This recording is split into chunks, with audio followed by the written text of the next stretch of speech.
Pablo? Kde je? Pablo! Pablo! Otvor tie dvere! Pablo! Povedz jej, nech otvorí dvere!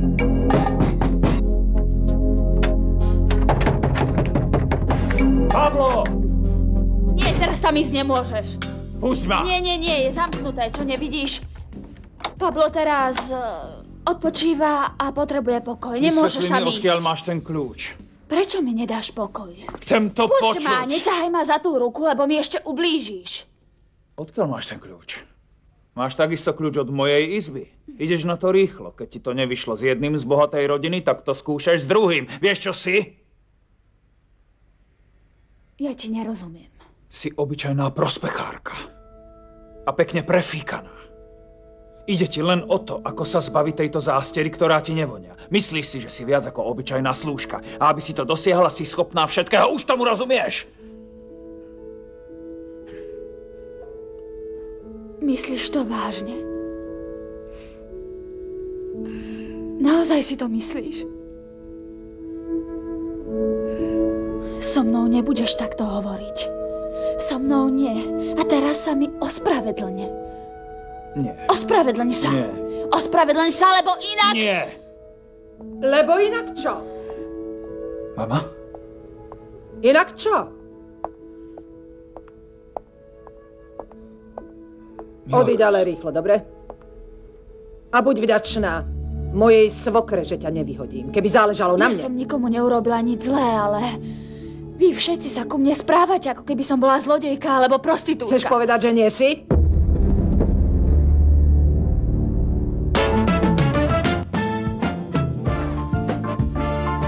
V hlavných úlohách v slovenskom znení Vanda Ružičková, Stano Král, v telenovele Divoký aniel.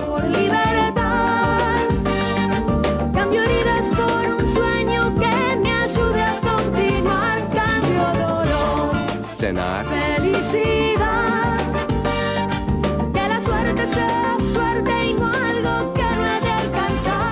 ďalej hrajú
Réžia